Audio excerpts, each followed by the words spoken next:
Coming up on Cardinals Insider. Pressure's on. It's on. Hit the links with Mike Maddux and I. Plus, hey, these are my friends though. Just say hi. This is my personal podcast.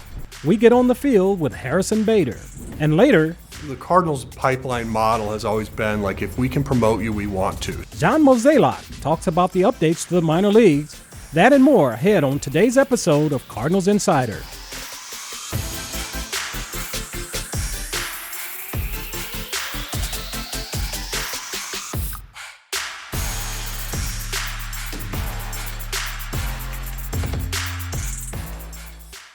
Welcome to Cardinals Insider. I'm Ozzie Smith.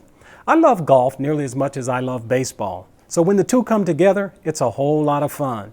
That was the case when Cardinals pitching coach Mike Maddux and I hit the links in Jupiter.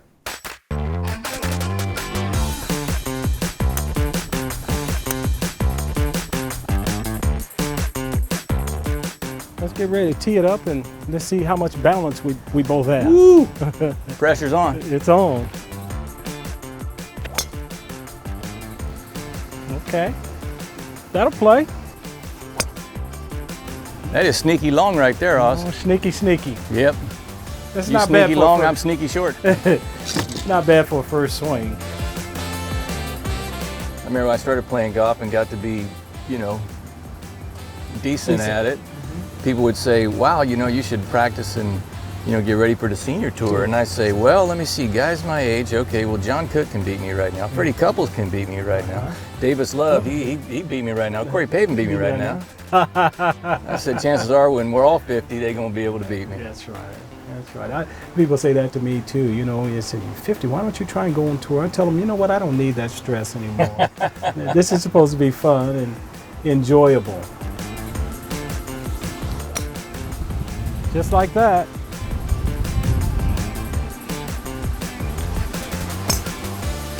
Just like that. Yeah, right at the That tree. might hit the tree. Hit the tree.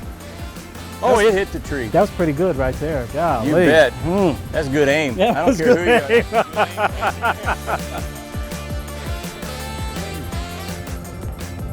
118.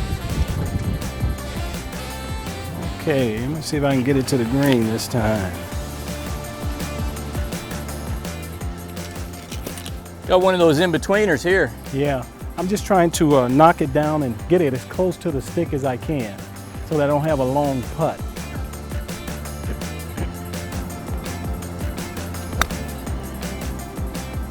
Guy here is pretty good. He throws the ball pretty close most of the time. Could have hit that a little more.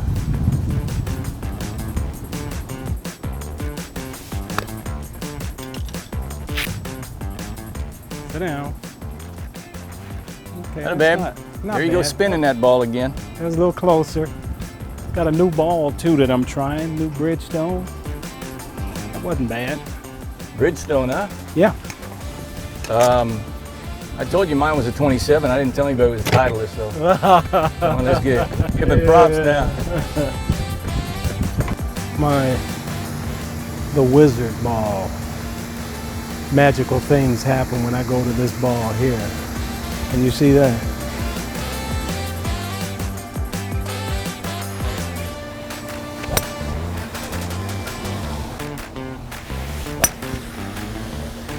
Stay there, baby. Be as Stay good right as you there. look. Stay right there. Boy. Had it a little bit more. Hit that solid. It was solid, yeah. When you swing a golf club, you're kind of centered over it, go back and get to center when you come back. Pitching, same way. Balance position right here, you go down the hill, you're gonna find yourself in that centered athletic position. So they really correlate mechanically as far as balance goes and keeping your center of gravity on you.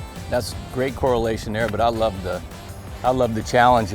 Strike one is the fairway and strike two is the green, and let's go ahead and finish this guy off, So, we say that it doesn't matter if you hit it 250 or 150 or 350.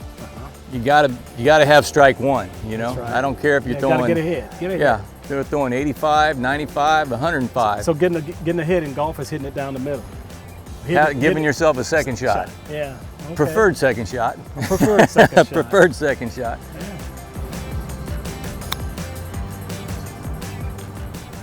Sit ball. Pretty good. Pretty good.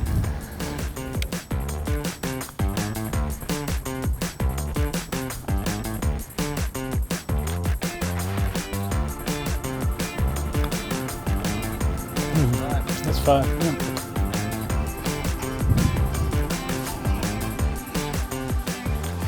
Yes, sir. Man. Mike, what a pleasure, man. That was fun. We got to play. Preach. When you get back to St. Louis, we got to play. Love it. Would All love right. to, man. Thanks Thanks for having me out. All right, thanks for being on the This is show. all good. To see more from my round with Mad Dog, visit the Cardinals YouTube page. Straight ahead on Cardinals Insider, He doesn't want it. He don't want it. we put a mic on Harrison Bader. Hear what the center fielder talks about when he's in the cage. Do you ever wonder what players talk about on the field? We put a mic on Harrison Bader, so wonder no more.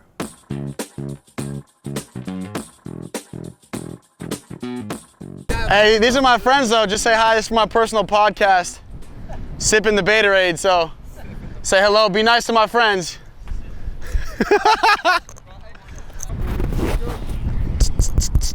This thing on. That's tight clothes over there. That's you? Well, this for spring, yeah. Yeah. When I got you're still Snapchat. You can Snapchat me. Well, I'm still I'll training. prep you at 7 in the morning as you're getting Some outfits. ready. Yeah, run them by me. If you don't like it, be honest. I'll be honest with you, brother. I keep it real with you. Hair looks great. Thank you. I've been working on that. What's up, Papo? Let's go. Tranquilo. Hey, I'm mic'd up. Feds are watching, just so you know. I'm mic'd up, boy. How can you go up now? Look, I'm mic'd up. Feel me? I'm wearing a wire. It's like a crisp apple out of the freezer. No, I mean, you're just growing on me. I'm speaking like you now. Thinking about that metric system. What do you got there, bud? About 156, 166 kilometers an hour? Hey, when you ask for how fast a pitch is, you look back at the umpire and say about 160, 180 kilometers? Arenado's so smooth. Like, he looks like connected every swing, you know? Don't ask questions you don't want the answer to.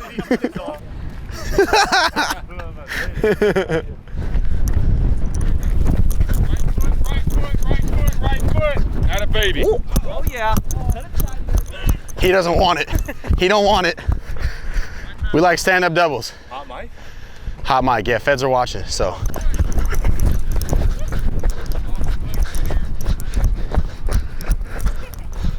Hey, gotta give the people something. You gotta feed them. That's a good. You want to toss, Papa? I'm feeling good today. Uh-oh. There it is. Right to the chest. It's the big leagues. Hit him in the head here. Uh-oh. For sure. Dude, spinach is it. Maybe 2-3 bags. Who was that dude with the forearms? Oh, Popeye. Yeah, but it's gotta be raw. That's Spinach my every player day. comp. Raw Yeah, I'm spinach. sorry, not raw. Like Out of the can. Out of the can. Who, me? Who's fast?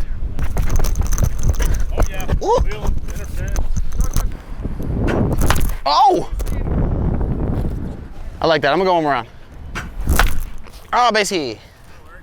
Cambio.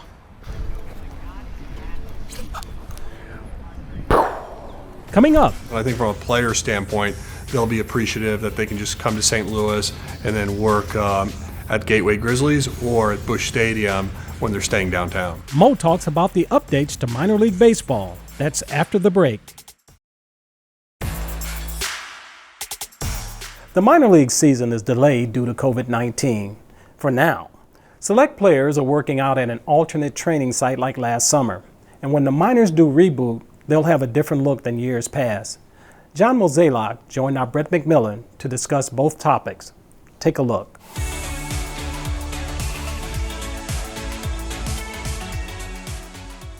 Always good to get some perspective from John Mozeliak. We appreciate his time here on Cardinals Insider, talking a little bit about some of the changes to minor league baseball. And Mo, let's start with the alternate training site. It's going to be a part of what happens here, at least in the early going. And it shifts north this year from Springfield here to the Metro East in the St. Louis area. What was the reason for moving it north to GCS Ballpark? So it was a couple things, really. Last year, as you remember, we were down in Springfield, and At the time, colleges weren't in session, and so it made a lot of sense. We had complete control of that ballpark, access to it. But I do think that the travel between St. Louis and Springfield became a little bit of a struggle for some of the players coming back and forth, especially as we were carrying people on the taxi squad. Then they'd have to get returned to Springfield, and so I was really just looking for someplace that was much closer to St. Louis. Last year, I had spoke with the owner of the Gateway Grizzlies about possibly doing something then, but then it made a lot more sense, given the fact that it's probably only going to be for about 4 weeks, to try to do something that was just more geographically friendly.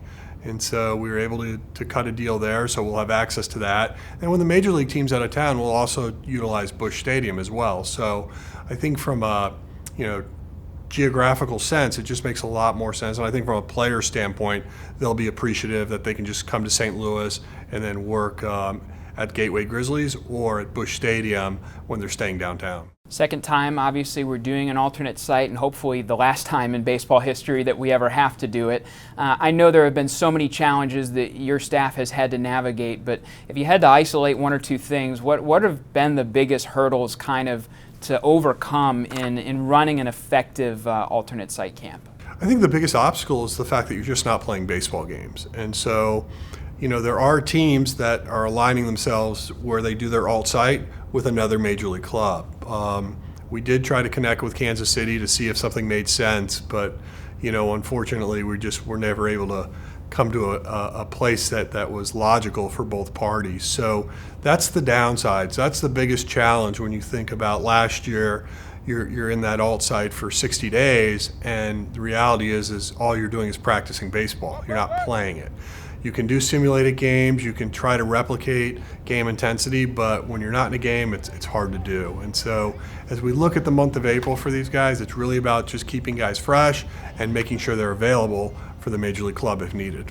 When they do break camp and we go back to the more traditional or normal structure, it will look different. Some different affiliates across the league as they've reordered the minor leagues. What does that look like for us as an organization, the teams that we have and the levels that they'll now be at? So our changes were pretty small in the sense that we're still Memphis at AAA, Springfield at AA.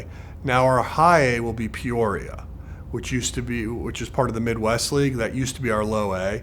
So Peoria will be our high, and then our low A now will be down here in Jupiter, our Palm Beach club. And then we no longer have State College or Johnson City.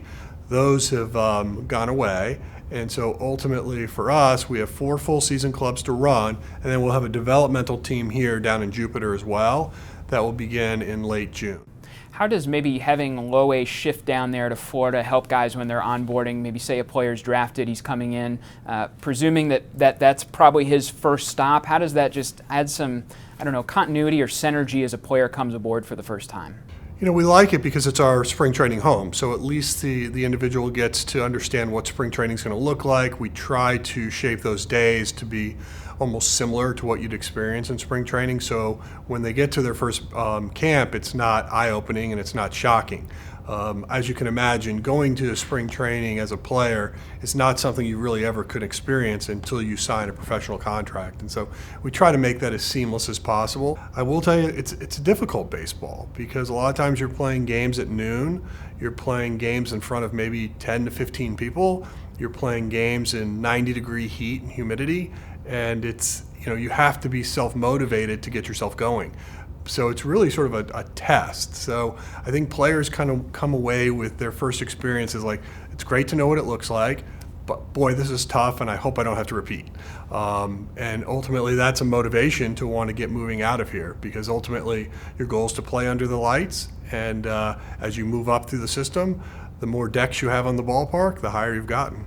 So now that there are fewer teams, Mo, what do you think it looks like for a guy moving through the system? And I know that that's a broad question because every player is different. He's going to have different needs. It depends on what the club's needs are. But with fewer guys, do you anticipate maybe a player hangs out at a level longer when he might have bumped up sooner if he was ready for that promotion? There's a chance that you could see a player repeat, but even in the old model, that wasn't uncommon. So I still think, the Cardinals pipeline model has always been like, if we can promote you, we want to. So as I look at how this new model is going to work, I think really we're going to be able to pour more into the player from a teaching standpoint, from a coaching standpoint, because we just have less to oversee. And so, ultimately, I feel that this new baseball model that we're going with is really good for the game. And ultimately, if you're that player, you know that it's almost like now you have more teachers per student, if you will. And so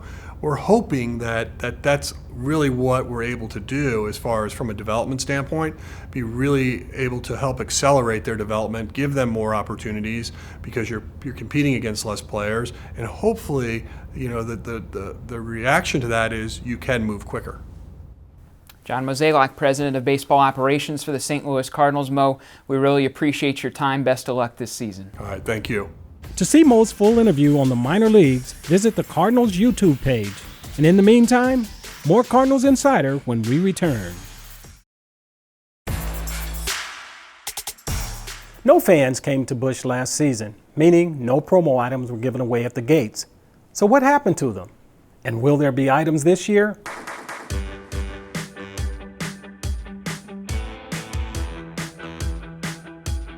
We know fans missed out on baseball and the promotional items last year, but we're making sure that they get both this year, so they get to come to the ballpark and then go home with a gift. At the beginning of 2020, we were well underway producing all of the items, getting them ready for the season. We were so excited for them, and then the world shut down.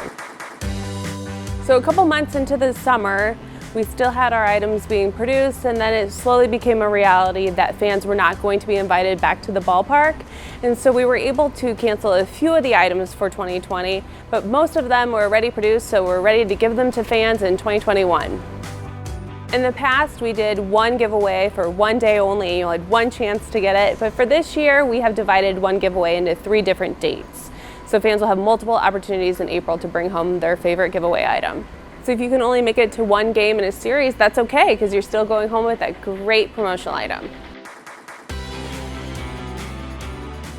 So we started planning these items in the summer of 2019, and then they slowly started rolling in 2020. So they are here in our warehouse in South City. In this offsite warehouse, we have 752 pallets, which is 21,000 boxes and over 800,000 items of promotional gate items, and then as well as our theme night items.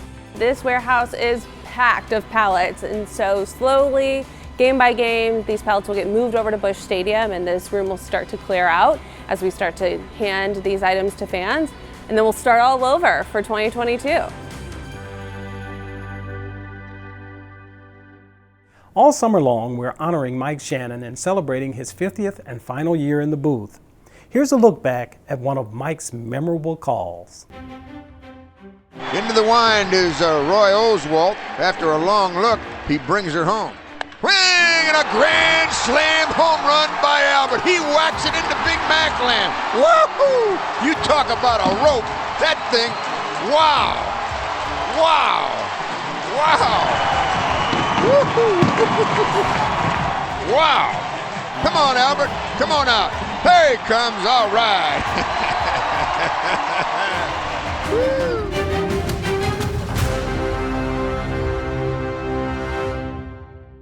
Coming up, I answer one of your questions during Ask Ozzie.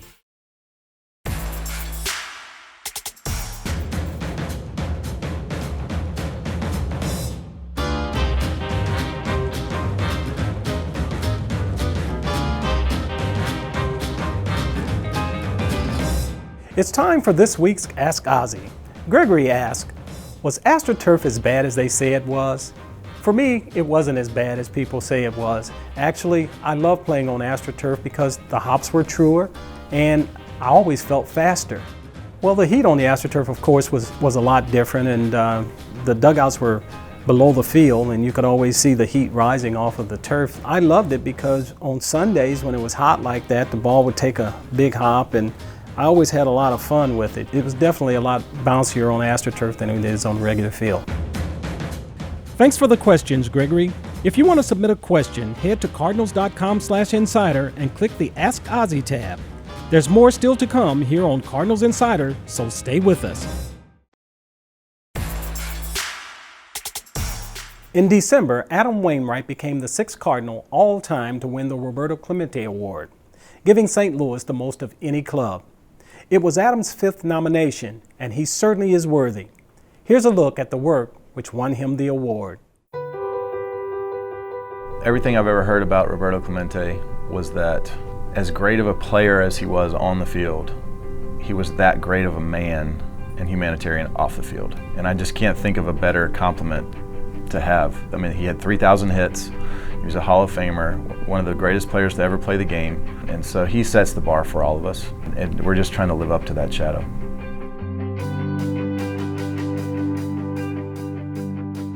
We started Big League Impact in 2013 with the idea of doing some fun things that weren't normal charity ideas, fantasy football, karaoke events, kind of things like that. But the main heart of the mission was to alleviate the basic essential needs, lacks that people had around the world. Not only people that live in the United States need help, and not only people that live abroad need help. There's people that need help everywhere.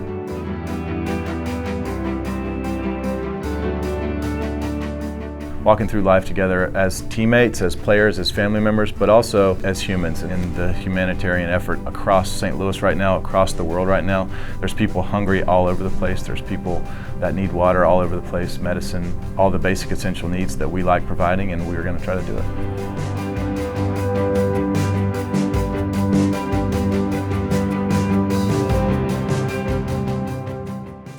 That's it for today. You can watch on this station each week or catch full episodes on YouTube. Plus, we're always online at cardinals.com/insider.